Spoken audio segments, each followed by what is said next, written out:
through the papers now. We've got Claire Muldoon with us and James Woodhousen, who's a visiting professor of innovation, which is one of the most spectacular titles I've ever read out in my life. Well, it's forecasting innovation, but I don't think that full phrase could fit on your screen. Ah, okay. Well, we'll ask you about that a bit later on, shall we? First of all, we ought to get down to, I suppose, the nitty-gritty of what's in the papers. Yeah. And Claire, tell us about how, even though we have an NHS, we're being told not to use it. Yes, so avoid A&E, says NHS, as winter crisis bites early. But in August? Really? For the first time ever. Now, we are now facing this terrible statistic that's come from the Office of National Statistics that I'm sure you covered yesterday, that there are more deaths. The deaths are up 5 times on the year, not pre-pandemic. 2019 the figures were. So there's now no longer a death of COVID. It's actually dubbed the death of lockdown because, as you know, we couldn't see doctors, we couldn't get the referrals. Early diagnosis. So early diagnosis of cancer, heart disease, diabetes, and what's happening now is people are dying because they were not diagnosed at the time. But as the Telegraph points out, the real failure in the NHS, which as we know is on its knees, is the lack of foresight from middle management. In fact, I would say there's too many in middle management in that tier As of the Liz NHS. Truss said last night in the hustings. Let's get rid of it. And the infrastructure in the terms of IT in the NHS is doomed. Now, we've got, in some places in the country, 40-hour waits for ambulances. We are not an underdeveloped country, I'm sorry. There has been so much money continually pumped into the NHS, and yet it seems to be completely mismanaged. I think people are... What also appears to be extraordinary is that a lot of people are having trouble finding their GP at the moment, actually getting an appointment with a GP. And so if you can't get an appointment with your GP, you're likely to trot along to A&E and at least get something done then. But we're told you mustn't do that. Not to go to A&E if you can't get to see your GP. So who are you have to be referred, absolutely. Yeah. That's the point. That is the point. Now, A&E has always been the go-to for people who cannot, you know, it's almost like the living well, who think they've got an issue, who will perceive themselves to have something wrong with them. Accident and emergency. It's supposed to be something that's happened, there's blood gushing out, you know, there's something terrible, a road traffic accident. Or you think, but you know, your that is child's not got a fever and you're worried about meningitis or something. Or sepsis or whatever. Yes, anything like that. And the doctors say, good, you should bring your child in if you're worried about them. But now we're being told not to. But the telephone line's 111 because they're frightened, I think, of legal cases coming against them. Send them straight through to A&E. As we have a visiting professor of innovation, what should the innovation be then in terms of management of the NHS? Because clearly successive governments, both Labour and Conservative, have wrestled with this and failed, it seems. Well, I think they do have to clear out a lot of the middle and indeed senior management.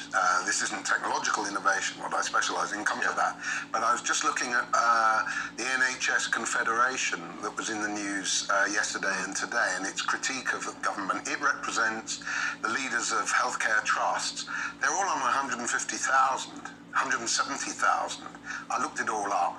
That alone doesn't explain the financial crisis in the NHS, but it does suggest to me that a lot of clinicians have been promoted above their pay grade and are now effect to do good management, and that's a great mistake. One of the things that they're leaving out is, as Carol rightly said, the shocking IT in the NHS. Is it the case that actually a lot of these administrators aren't medical experts, that they are bureaucrats who don't realise what the medical necessity is? Well, I think that's half of it. The other half is that they were the kind of more middle management grades is that they're clinicians now bumped up after a 6-week course in management. And I've dealt with them before, and they affect to know everything about where transport is going for old people in the next 10 years, what old people will be doing with IT, and so on. And they're completely unqualified for this. They pontificate a lot. And I think one of the great things that came out of the pandemic, I think Carol's absolutely right. Claire. Sorry, Claire's absolutely early. Claire's was absolutely right that it was the lockdown, not the virus, that has caused all these excess deaths, just as it's the water companies, not climate-induced drought, that has led us to a pretty pass in water. We're not subject just to natural forces. You know, we're infrastructure.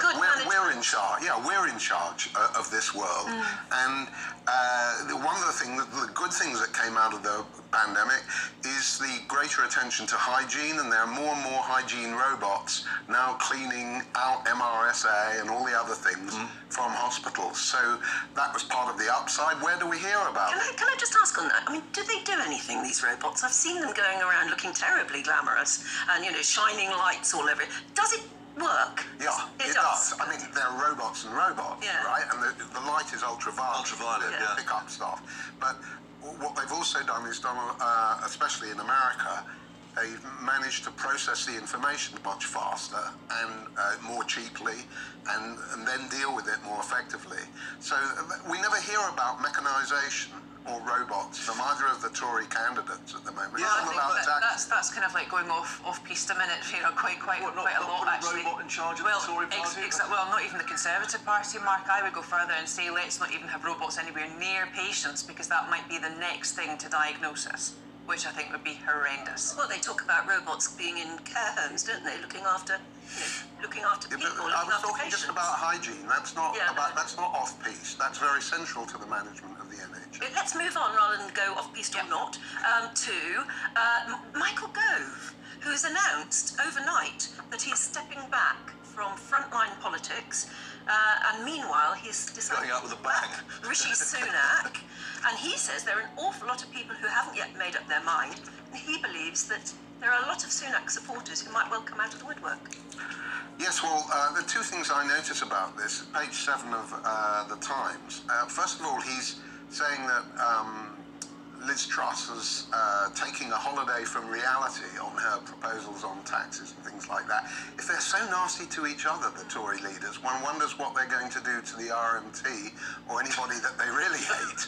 And it's a very worrying thing that you've got this sort of demonisation of you know, people you were in government with a minute ago, and now the worst thing ever. But the other thing I was struck by was that in his support for Rishi, he attacks those who say that Rishi's approach to the economy is Labour light.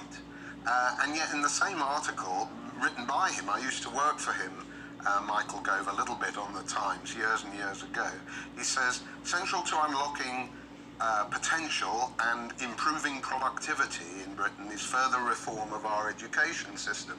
As soon as I hear the word unlocking, I'm already getting nervous, right? Because you can't unlock innovation, it's rubbish. And the second thing is that nostrum that by fixing education we can improve our productivity is pure Labour. I'm all in favour of education. I'm a professor. I thought education was not about improving productivity, but about education, actually. And so he's really thinking that the key to productivity is not supply-side reform with technology and all of those things, which is what we need in energy and water, but rather more universities or, you know, better grades or something like that. That's all good, but it doesn't do it. Okay, from the good to the bad, and the consequences of all this, the Independents picked up on the economic costs, not big business, but small business. Small, medium businesses and enterprises in this country employ 16 million people. You know, it's a huge chunk of the economy and huge chunk of the employable workforce. The Independent have gone with the lost generation. Small businesses across the UK are folding as energy bills start to land. Right? The energy bill, that and a lot of other things, Mark. You've also got Cineworld. They're going into administration because of the lack of Hollywood blockbusters, the lack of draw to people to the cinemas now. This is a tip of the iceberg, and it's going to go on for months and months and months. But what we have to do is try and address it. One small business owner that I know said that she can't even give a bonus because that's subject to tax. She's not that in the position of being a multinational. She says, why don't you allow employers of all sizes to help their employees meet the rising costs of living with every penny going into the pockets of staff? She talks about the tax-free allowances, £6 a week for the energy, but that's not a lot. That's not going to touch anything.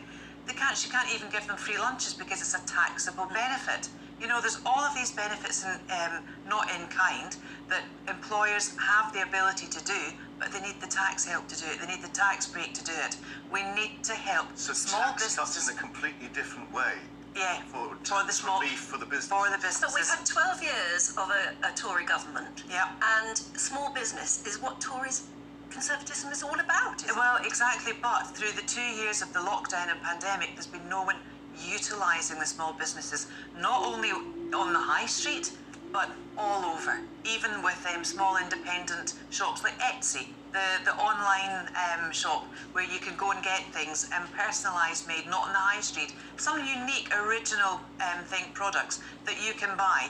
People haven't been using them because they can't, and also they can't order them because these companies can't actually get the materials they need because of all the stock shortages. Sadly, we're running out of time here, but I think we've got time for a quickie here because we've just been talking about, crashing your devices and updating your iOS software and stuff. James, apparently Janet Jackson's high notes could crash laptops.